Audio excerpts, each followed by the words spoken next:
Hello racing fans, and a warm welcome to Trackside, proudly brought to you by World Sports Betting. Bet with the best. Bet with WSB, a leader in the fixed odds betting market and number one in the anti-post betting market. Well, it's an exciting week now leading up to next weekend, the 29th, Saturday the 29th of January, one of the main events on the South African racing calendar, now proudly sponsored by World Sports Betting. It's the World Sports Betting Cape Mate Day, and everything is happening. We'll touch on that day a bit later on in the show. This weekend, what's happening? Local racing.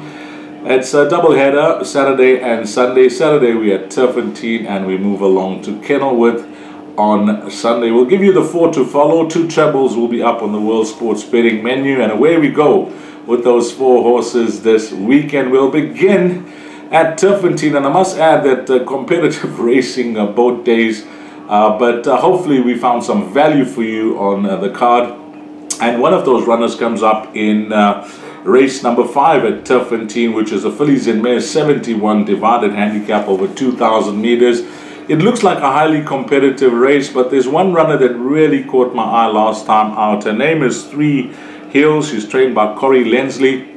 She did win her maiden at a penultimate start when they tried her over ground, and she won a good race. She won a gutsy race, beating a horse called Tulata, and Tulata did come through to enhance that form line on Thursday at the Val in that Work Riders series race meeting, so from the Paul Peter stable. So that's a plus for the form line of that maiden of number 10, 3 Hills.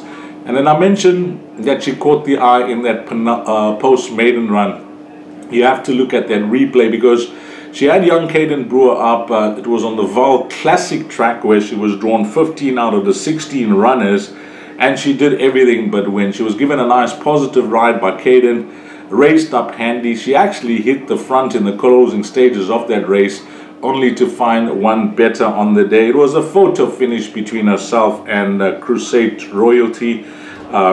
Kiowa has come through to win for the Aussies from that form line, so that's looking good. We race on the Turffontein inside track, so the draw is a plus, and the fact is she goes to post with 51 kgs on her back. What I'm expecting this time round, well, I see it no different. I think Caden's gonna race up handy, if not in front, turn into the straight once they pass the elbow on that inside track, and hopefully make his move early with a low weight. And if she can confirm that run last time out, which was a super effort post-maiden, I think she'll go very close to winning this number 10, 3 Hills. On that last start, I just want to add that run behind Crusade to Royalty. She has all of Liverpool Legend, Rabia the Rebel, Stunning Kitten, Cooper Trooper, Scottadito, Bella Swan, and Fashionada. She has all those runners beat. If we count them up, that's 2, 4, 6, 7 runners. So she's got half the field beat on that form line of her last start, and I would think they'll have to try and reverse that form with her this time round. So hopefully number 10, 3 Hills, runs an absolute blinder for Trackside over the weekend.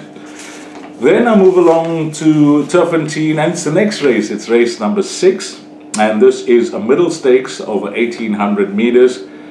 Yeah, a horse that's been, you could say, frustrating and maybe even costly to follow for his followers. That's number 4, Flying Bull, from a very informed stable of Paul Peter, and gets the services of Samanga Khumalo. The solid form is there. 5 runs, 4 places, and 3 of those places have been second. That's when you look at his last 2, 4, 5 runs, and some of his best form, no doubt, at this course and over the course and distance as well. 2 runs for 2 seconds. And when you look at the form that he represents, he's going to be rewarded for consistency. I have no doubt about that. And on inspection of the field, yes, there's lots of form to work around. And whilst this horse may be low in confidence, not finding the number 1 box, for 261 days, the fact is that the form is clear to see. And I feel that he is suited to this course. Just his style of racing, he enjoys racing up handy. He's got a jock that's in superb form in Samanga Khumalo, who partnered the winner of the feature last weekend for the stable. That was at MK's Pride. Doesn't get many chances from Paul Peter. Of course, we know that Warren Kennedy is the stable elect there. But when he does get chances from Paul Peter, he gives it a full go, Samanga. And number 4, Flying Bull. When I read the race, there are a few horses that will try and maybe go and race up handy and may just be too quick for this horse in the early stages of the race. One of them being Fire Flower at the bottom of the weights at 51.5 kgs. Should go to the front, but I see Flying Bull giving a positive ride. But Samanga, you know, if not sitting second or third, will be sitting in the first half of the field. But I expect him to be close to the pace, if not in front, number 4, Flying Bull.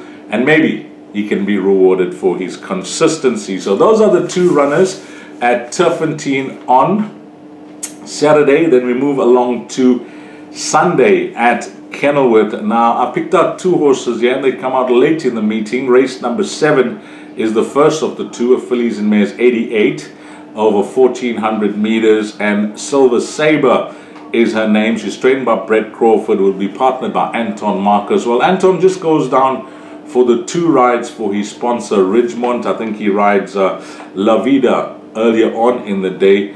I would think of his 2 rides, this looks to be his best opportunity of riding a winner. And when you study her form, yeah, she loves the course, she loves the distance, course and distance. 2 of her 3 wins have been over. She won very well 3 starts back. A penultimate run, well, we all know what happened there. That run, I can draw a line through, dislodge the jockey, that was it. But she bounced back nicely last time out. There was a good run behind Maldimo, and finishing a close-up third behind that runner. Nicely drawn at 2.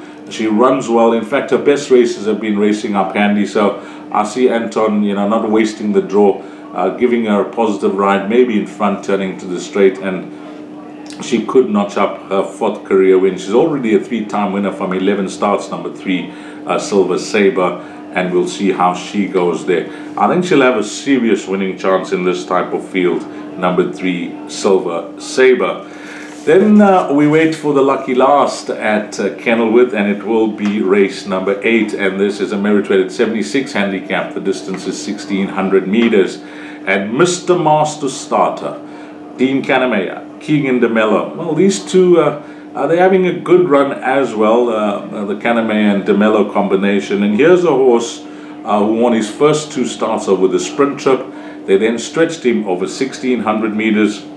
He was the fastest finisher behind Keisha Raz, and then found another good finish behind Pakaya at his penultimate start. And then they decided, well, let's give it a go. Let's try him against the best of his generation. And he was tried in the World Sports Betting Group 1 Guineas. And that day, I don't know what to make of that run, because when I had a look at the replay, he was slow into stride. He suffered interference. He was bumped. And he was just, you know, not interested after that beginning in the race. So he was 1 pace throughout. He was some way behind them.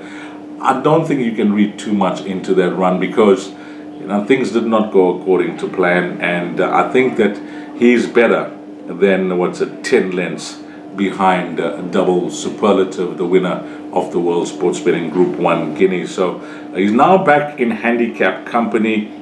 And when you go through his penultimate start, when he was 4th behind Pakaya, well, Vinny Vici has come through to win from there. And there's been a subsequent winner as well, an impressive winner called Hand Solo. So I'm expecting much better from this horse, Mr. Master Starter. And from a nice draw of 3, he could be the right horse to close off the exotics. Maybe a banker for you if you're playing the Pick 6 and the Place Accumulator, but he is part of our horses to follow for this weekend. Race 8, number 1, Mr. Master Starter. Well, let's go to those horses that are going to be up on the World Sports Betting menu. It's 4 to follow for this weekend. What we have done is that we will put up we're going to be putting up the 2 horses from Kenilworth, that's Sabre, Silver Sabre, and Mr. Master Starter on both trebles, with Flying Bull on Saturday, and one with 3 heels on Saturday as well. So we're including 1 horse from Turffontein on Saturday into the 2 horses at Kenilworth on Sunday. And now for some action, what's happening on the world sports betting menu. Well, let's have a look at what's happening.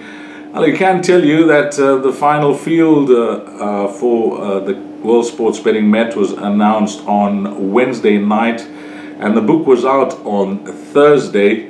And guess what? The betting was up on Thursday as well on World Sports Betting. And it all promised to be a wonderful race meeting. 12 races carded, plenty of action. And one would think when you look at the betting menu, the one bet that will catch the eye of everybody is the 3 million rand carryover to the pick 6, and that estimated pool will be 10 million rand. Well, I see all the betting up here on World Sports Betting, and I'm just going to go through the main event, the World Sports Betting Cape Met, because that race promised to be an absolute humdinger with 11 runners go to post.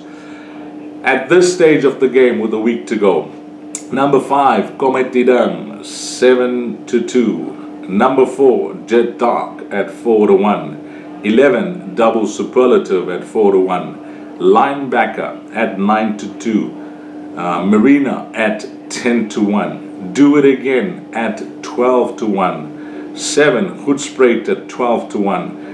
Second base at 33-1, Petro Manzano at 55-1, Sorello at 66-1, and Rocking Ringo at 20-1. Well, I'm gonna do a World Sports Betting Cape Met fancy, and I must admit that I was initially, and that was, let's call it a month ago, firmly in the camp of linebacker from the Vaughan Marshall stable. And then I've changed sides. I've changed sides because after watching the World Sports Betting Guineas winner, who's the only 3-year-old to take his place in the World Sports Betting Cape Met, I'm now sided with the 3-year-old, who is taking on the older horses. He'll have a task on his hand. He's taking on the soldiers, Comet Didang, Jet Dark, Linebacker, Do It Again, who look to be the principals, the tried and tested horses, but he comes in with fresh legs, the 3-year-old. And the fact is, now this is where you're going to have to know what the man thinks of the horse. 54 kgs on his back, Double Superlative, and I can tell you that Anton Marcus, on his best days, he walks around at 57 at best, 57, 58, but for him to go low and to go to 54 kgs tells you what he thinks of the horse. He's determined, it's work in progress to next weekend, and he will get the job done. He rates the horse highly, and he's no doubt his choice of ride has to be respected, especially at the weight.